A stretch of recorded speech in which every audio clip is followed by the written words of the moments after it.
শিয়াবে আবি তালেবের ভিতরে আমার নবীকে বন্দী করে রেখেছিল।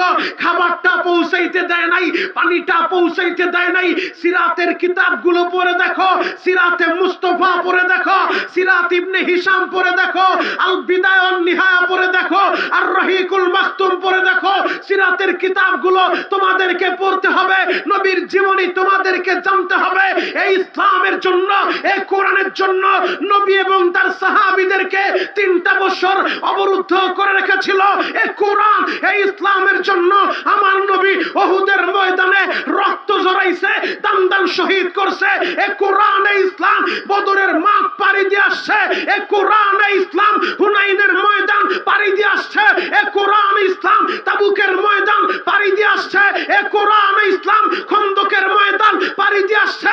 এই কোরআন, ইসলামের জন্য ইমাম আবু হানিফা কারাগারে শহীদ হয়েছে। কথা বলেন ঠিক কিনা?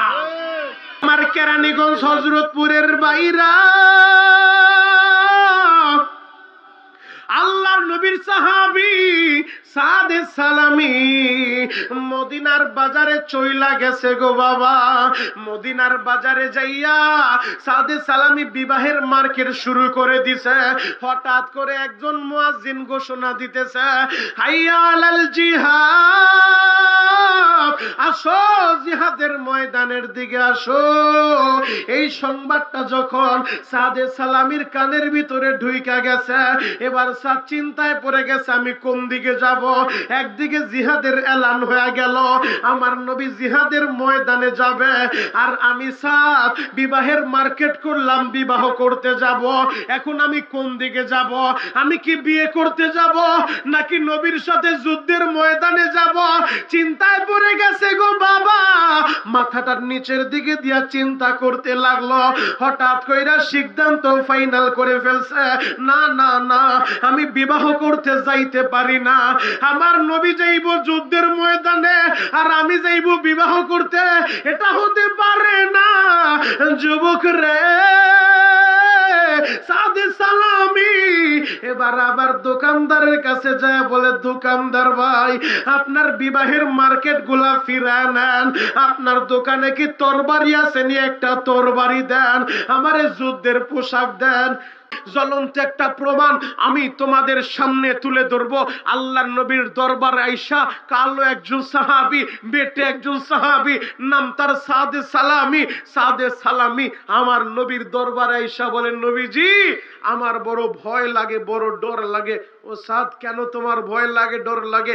নবীজি, আমার ভয় লাগার কারণ হলো একটা সুন্নতের উপরে আমি আমল করতে পারি নাই, এ কারণে আমার ভয় হয় আমি মারা যাওয়ার পর আল্লাহ আবার জাহান্নামে দেয় কিনা। ও সাদ, কি সেই সুন্নত যে সুন্নতের উপরে তুমি আমল করতে পারো নাই? সাদে সালামি বলেন, নবী গো, আপনি নবী বলছেন নিকাহু মিন সুন্নতি, বিবাহ হলো আমি নবীর সুন্নত। যে বিবাহ থেকে মুখটা ফিরায় নেয় সে আমার উম্মতের অন্তর্ভুক্ত না। ইয়া রাসূলুল্লাহ, ইয়া হাবিবাল্লাহ, নবী গো, আমি তো বিবাহ করতে পারি নাই, এই কারণে আমার ভয় হয়, এই সুন্নতটা তো আমি আমল করতে পারি নাই। আমার নবী বললেন, সাদ রে, কেন তুমি বিবাহটা করলা না? ও আমার হযরতপুরের বাবাজিরা, সাদে সালামি বলেন, নবী গো, আমি কিভাবে বিবাহ করব? আপনি কি আমার দিকে তাকায় দেখেন না? আমার চেহারাটা ভালো না, আমার বডি ফিগারটা ভালো না, আমার পেটে খাবার নাই, আমার বাড়িতে ঘর নাই। ইয়া রাসূলুল্লাহ, নবী গো, এই মদিনার ভিতরে কে আমার কাছে মেয়ে বিবাহ দিবে? এই মদিনায় তো কেউ আমার কাছে মেয়ে বিবাহ দিবে না।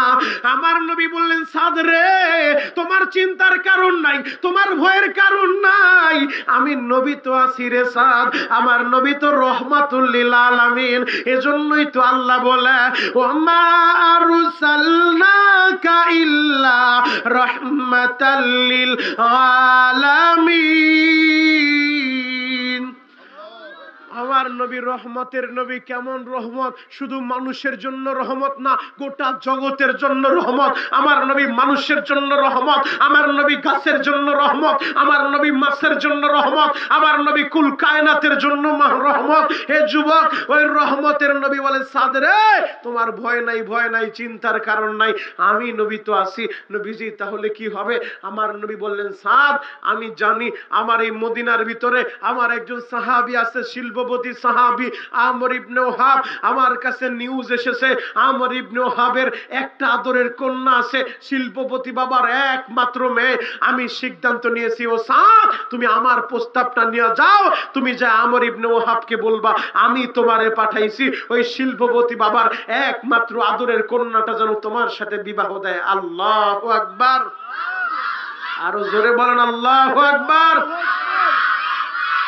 সাদে সালামির দিলটা বইরা গেছে, যেই মদিনা আমার কাছে কেউ মেয়ে বিবাহই দিবে না, সেই মদিনার ভিতরে শিল্পপতি বাবার একমাত্র কন্যা, তাও আবার সুন্দরী মেয়ে, আমার সাথে বিবাহ দিবে। সাদে সালামি বলেন, নবীজি সত্যি দিবে? নবী বললেন, তুমি তাড়াতাড়ি যাও, আমার কথাটা যায় বলবা। এবার সাদে সালামির রওনা হয়ে গেছে গো বাবা। ও আমার কেরানীগঞ্জ হযরতপুরের বাইরা, সাদে সালামির রওনা হয়ে গেছে শ্বশুর বাড়ির দিকে। আমর ইবনে ওহাবের বাড়ির সামনে যাইয়া গেটের সামনে দাঁড়াইয়া দারোয়ান রে বলে, তাড়াতাড়ি গেটটা খুলে দাও। দারোয়ান বলে, তুমি কে? বলে, আমি এই বাড়ির নতুন জামাই। আল্লাহু আকবার। আরে নতুন জামাই, তোমার মাথা ঠিক আছে? চেহারার দিকে তাকাইছো? তুমি কার বাড়ির সামনে দাঁড়ায় কি বলো? মাথা ঠিক আছে নি? সাদে সালামি বলে, দারোয়ান তোমার ডিউটি তুমি করো, বেশি পাকনামি করবা না, গেটটা খুইলা দাও, আমি সরাসরি বাড়ির মালিকের সাথে কথা বলবো। আল্লাহু আকবার। গেট খুলে দিছে, বাড়ির ভিতরে যায় এবার মালিকের সালাম দিছে। সালাম দিয়া বলে, আমি সাদে সালামি, আমারে নবীজি পাঠাইছে আপনার আদরের কন্যাটা আমার সাথে বিবাহ দিতে বলছে। বাবা তো বাবা এবার তার মাথা থেকে পা পর্যন্ত কয়েকবার নজর করছে, তাকায় বলে, তোমার চেহারাটা ভালো করে তুমি দেখছো? কোন জায়গায় দাঁড়ায় কি বলো? তাড়াতাড়ি বাড়ি থেকে বের হও, নয়তো কিন্তু দারোয়ান ডেকে তোমাকে বের করে দিব। সাদে সালামির চেহারাটা মলিন হয়ে গেছে, কান্নাওয়ালা চোখ নিয়ে বাড়ি থেকে বের হয়ে গেছে। সাদে সালামি মসজিদে নববীতে আইসা আমার নবীরে বললেন, নবী গো, আমি আগেই বলেছিলাম এই মদিনায় কেউ আমার কাছে মেয়ে বিবাহ দিবে না। ইয়া রাসূলুল্লাহ, ইয়া হাবিবাল্লাহ, নবীজি আপনি তো আমারে পাঠাইলেন, বড় আশা নিয়ে গেলাম, আমারে ফিরায় দিল। আমার নবী বললেন, সাদ তুমি চিন্তা করো না, ধৈর্য ধারণ করো। ধৈর্যশীলের সাথে আছেন কে? আরো জোরে বলেন, ইন্নাল্লাহা মা'আস সাবিরিন। আল্লাহ ধৈর্যশীলদের সাথে আছে। সাদ তুমি ধৈর্য ধরো। এই দিক দিয়ে সাদে সালামির মেয়েটা বাবারে বলে, বাবা গো, দেখলাম একটা যুবক আমাদের বাড়িতে হাসতে হাসতে ঢুকলো, আবার কাঁদতে কাঁদতে বের হইলো, তোমার সাথে কি হয়েছে বাবা? এবার আমর ইবনে ওহাব বলে, মারে ওই যুবকটা আসছিল তোমারে বিবাহ করার জন্য। ওই যুবকটার পেটে ভাত নাই, বাড়িতে ঘর নাই, ওর চেহারা ভালো না, ওর কোনো ইনকাম নাই, ও আসছে তোমারে বিয়ে করতে। বাবা ওই যুবকের পরিচয় কি? বলে, ওই যুবক নবী নাকি যুবকের পাঠাইছে, তোমার সাথে ওই যুবকের বিবাহ দিতে বলছে। বাবা তুমি কি বলছো? আমি তো তারে পাঠাইয়া দিয়েছি। বাবা কেন তারে পাঠাইলা? মেয়ে তুমি কি দেখো না ওর পেটে খাবার নাই, ওর বাড়িতে ঘর নাই, ওর চেহারা ভালো না, ওর বডি ভালো না, ওর সাথে কিভাবে তোমার বিবাহ দেই? ওর সাথে তোমার যায় না। মেয়েটা বলে, বাবা গো, তুমি শুধু যুবকের দেখলা, ওর ইনকামের খবর নিলা, ওর বাড়ি ঘরের খবর নিলা, একটা বার কি চিন্তা করলা না ওই যুবকটা তো নিজে নিজে আসে নাই, মদিনার নবী এই যুবকটারে পাঠাইছে। আমার নবীর পবিত্র জবানটা দিয়া আমার নামটা উচ্চারণ করছে গো বাবা, আমার নামটা উচ্চারণ করছে। এই মদিনায় তো মেয়ের অভাব নাই, এরপরেও এত মেয়ে থাকতে নবী যেহেতু তার জবান দিয়ে আমার নামটা উচ্চারণ করছে, বাবা আমি তোমার মেয়ে, তোমার যদি আপত্তি না থাকে আমি এই বিবাহে রাজি হয়ে গেলাম। আল্লাহু আকবার। ও আমার হযরতপুর মাদপুর নগরের বাইরা, মেয়েটা যখন বলছে বলছে, আব্বা জান আমি এই বিবাহের রাজি হয়ে গেলাম। আমার নবী যেহেতু তারে পাঠাইছে, অন্য কেউ তারে পাঠায় নাই, আমি আমার নবীর দিকে তাকাইয়া যেহেতু নবীর পবিত্র জবানটা দিয়া আমার নামটা উচ্চারণ করছে গো বাবা, ও প্রাণের বাবা, তোমার যদি কোনো আপত্তি না থাকে আমি তোমার মেয়ে, আমি এই যুবকের বিবাহ করার জন্য রাজি হয়ে গেলাম। এবার আমর ইবনে ওহাব দেখে আমার মেয়ে রাজি, আমার নবী যেহেতু পাঠাইছে আমি তারে ফিরায় দিছি, আমার ভুল হইছে। আমর ইবনে ওহাব পাগলের মতো দৌড় দিছে। ও কেরানীগঞ্জ হযরতপুরের বাইরা রে, আমর ইবনে ওহাব মসজিদে নববীতে যাইয়া আমার নবীর সামনে বৈশা কান্দে, নবী গো আমার বড় ভুল হয়ে গেছে, অন্যায় হয়ে গেছে। নবীজি আপনি যে পাত্র পাঠাইছিলেন আমি ওরে ফিরায় দিছি, বড় ভুল করে ফেলছি গো নবী। ইয়া রাসূলুল্লাহ, ইয়া হাবিবাল্লাহ, নবীজি আপনি দেন না আমারে মাফ কইরা, আমার মেয়ে বিবাহে রাজি, আমিও নিষেধ করব না, আমিও এই বিবাহের রাজি হয়ে গেলাম। আমার নবী বললেন, সাদ রে ধৈর্যশীলের সাথে আমার আল্লাহ ছেড়ে সাদ, ও সাদ তাড়াতাড়ি আসো, তুমি বিবাহের জন্য রেডি হয়ে যাও। আল্লাহু আকবার। নবী বললেন, সাদ বিবাহ করবা, মোহরানা আছে? নবীজি পেটে খাবার নাই, বাড়িতে ঘর নাই, মোহরানা কই পাবো? আমার নবী বললেন, সাদ রে তুমি রেডি হয়ে যাও, আমি নবী তোমারে 200 দিরহাম দিলাম, আর আমার জামাতা ওসমান গনির কাছে চইলা যাও, ওসমান দিব 200 দিরহাম, এই 400 দিরহাম দিয়া 200 দিরহাম দিয়া মার্কেট করবা, 200 দিরহাম দিয়া বিবাহের মোহরানা দিবা, তুমি রেডি হয়ে যাও বিবাহের জন্য। এবার সাদে সালামি আনন্দে আত্মহারা হয়ে মদিনার বাজারে গেছে, বিবাহের মার্কেট করবে। যেই যুবকের কাছে কেউ মেয়ে বিবাহ দিবে না, সে হতাশা হয়ে গেছিল, কেউ তার কাছে মেয়ে বিবাহ দিবে না, বিবাহই করতে পারবে না। নবীর একটা সুন্নত, আন নিকাহু মিন সুন্নতি, এই সুন্নতটা সে আদায় করতে পারবে না, হতাশ হয়ে গেছিল।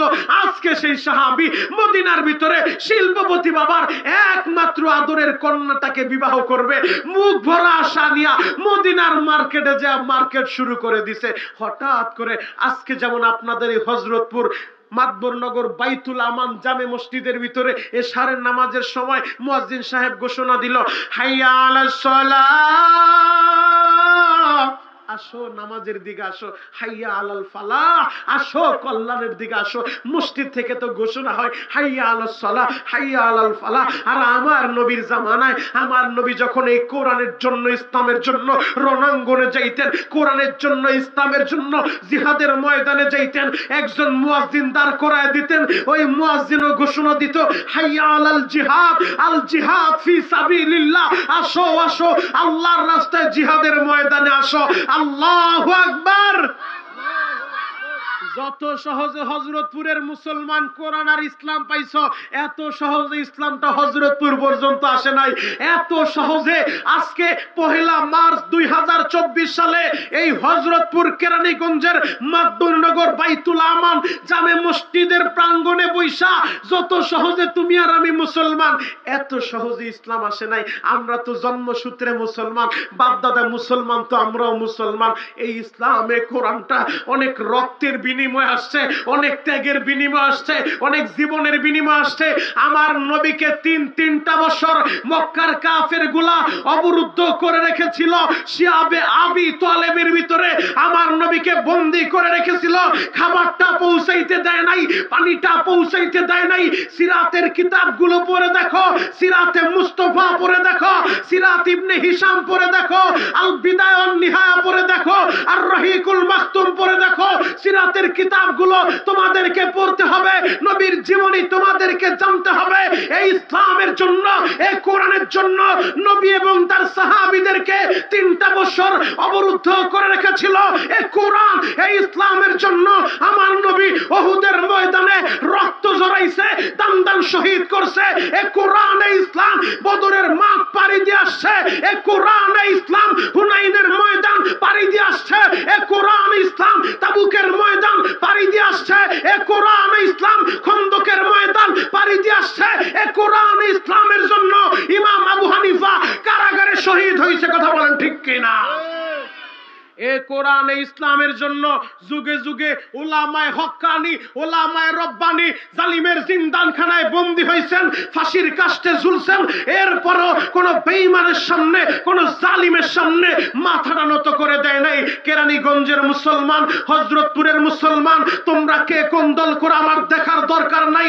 আরে দল আমার দলের জায়গায়, তুমি যেই পীরের মুরিদ হও, তোমার পীর তোমার পীরের জায়গায়। পরিচয় তো আমাদের একটাই, এক আল্লাহর গোলাম আর এক নবীর উম্মত। কথা বলেন ঠিক কিনা?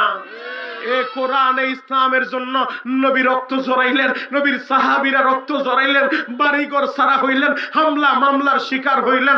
এ কোরআনে ইসলামের জন্য যত পরিস্থিতি খারাপ হোক না কেন, যদি কখনো এ কোরআনের জন্য, ইসলামের জন্য আমাদেরকেও বাড়িঘর সারা হওয়া লাগে, আমাদেরকেও ফাঁসির কাস্টে ঝুলা লাগে, এ কোরআনে ইসলামের জন্য যদি কখনো আমাদের রক্ত দেওয়া লাগে, দরকার হলে রক্ত দিব, জীবন দিব, কোনো বেঈমানের সামনে মাথা নত করব না। কথা বলেন ঠিক কিনা? ও আমার কেরানীগঞ্জ হযরতপুরের বাইরা, আল্লাহর নবীর সাহাবী সাদে সালামি মদিনার বাজারে চইলা গেছে গো বাবা। মদিনার বাজারে যাইয়া সাদে সালামি বিবাহের মার্কেট শুরু করে দিছে। হঠাৎ করে একজন মুয়াজ্জিন ঘোষণা দিতেছে, হাইয়া আলাল জিহাদ, আসো জিহাদের ময়দানের দিকে আসো।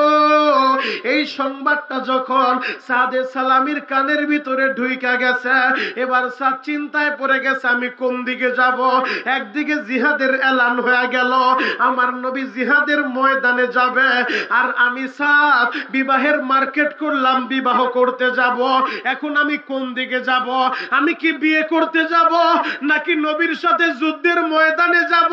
চিন্তায় পড়ে গেছে গো বাবা। মাথাটার নিচের দিকে দিয়া চিন্তা করতে লাগলো।